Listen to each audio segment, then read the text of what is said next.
ایک زمانے کی بات ہے کہ ایک خوبصورت سا گاؤں تھا جہاں ہرے بھرے کھیت، درختوں سے لدی شاخیں اور شفاف پانی کے چھوٹے چھوٹے تالاب ہوا کرتے تھے۔ انہی تالابوں میں گاؤں کے لوگ اپنی روزی روٹی کے لیے مچھلیاں پکڑا کرتے تھے۔ انہی گاؤں والوں میں دو مچھوارے رہتے تھے، ایک نہایت عقل مند، صابر، محنتی اور تجربہ کار تھا جسے سب چتار مچھوارہ کہا کرتے تھے، اور دوسرا نادان، جلد باز، لالچی اور اناڑی تھا جسے لوگ مورخ مچھوارہ کے نام سے پکارتے تھے۔ دونوں کا پیشہ ایک ہی تھا لیکن طریقہ کار بالکل مختلف، ایک اپنی عقل اور صبر سے ہمیشہ فائدے میں رہتا جبکہ دوسرا اپنی بے وقوفی اور لالچ کی وجہ سے ہمیشہ نقصان اٹھاتا۔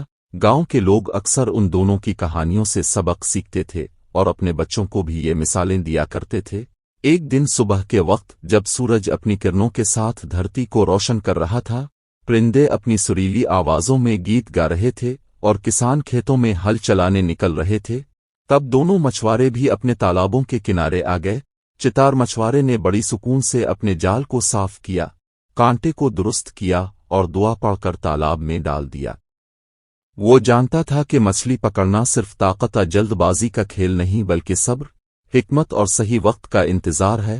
دوسری طرف مورخ مچھوارہ جلدی جلدی میں جال پانی میں ڈال دیتا، شور مچاتا اور پھر جب خالی جال واپس نکلتا تو کوڑنے لگتا کہ قسمت اس کا ساتھ نہیں دے رہی۔ گاؤں کے چند بچے بھی وہاں تماشا دیکھنے آئے تھے۔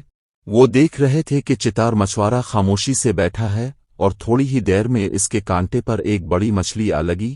وہ بڑے سکون سے مچھلی کو باہر نکالتا، پانی کا شکریہ ادا کرتا اور اپنے ٹوکرے میں ڈال دیتا۔ دوسری طرف مورخ مچھوارہ بار بار پانی میں ڈبکیاں مارتا، زور زور سے جال کھینچتا اور پھر بھی ناکام رہتا۔ بچے ہنسنے لگتے اور گاؤں کے بڑے بزرگ سر ہلا کر کہتے کہ بیٹا، عقل اور صبر ہی اصل دولت ہے۔ اسی دوران ایک دن ایسا آیا جب گاؤں کے تالاب میں نہایت قیمتی اور بڑی بڑی مچھلیاں آنے لگے۔ یہ خبر پورے گاؤں میں پھیل گئی۔ سب مچھوارے اپنی قسمت آزمانے کے لیے دوڑ پڑے۔ مورخ مچھوارہ بھی خوشی سے پاگل ہو گیا اور سوچنے لگا کہ آج تو میں ساری مچھلیاں اپنے جال میں قید کر لوں گا اور گاؤں کا سب سے امیر آدمی بن جاؤں گا۔ اس نے بنا سوچے سمجھے بہت بڑا جال تالاب میں ڈال دیا اور زور لگا کر کھینچنے لگا، لیکن جال میں اتنے پتھر اور گھاس پھنس گئے کہ جال ہی پھٹ گیا اور وہ خالی ہاتھ رہ گیا۔ اس پر سونے پر سہاگا یہ ہوا کہ جال پھٹنے کی وجہ سے مچھلیاں بھی گھبرا کر دور جا بھاگیں اور وہ ساری محنت برباد ہو گئی۔ دوسری طرف چتار مچھوارے نے ایک چھوٹا سا جال ڈالا، پانی کو غور سے دیکھا اور صحیح جگہ پر کانٹا ڈالا۔ تھوڑی ہی دیر میں ایک کے بعد ایک بڑی بڑی مچھلی اس کے ہاتھ آتی گئیں اور اس نے اپنے ٹوکرے کو بھر دیا۔ گاؤں والے حیران رہ گئے اور سب کہنے لگے کہ یہی فرق ہے عقل مند اور بے وقوف میں۔ مورخ مچھوارہ اپنی قسمت کو کوستا رہا مگر اصل میں قصور اس کی بے صبری اور لالچ کا تھا۔ چند دنوں بعد گاؤں میں قحط سا پڑ گیا اور مچھلیاں بہت کم ہونے لگیں۔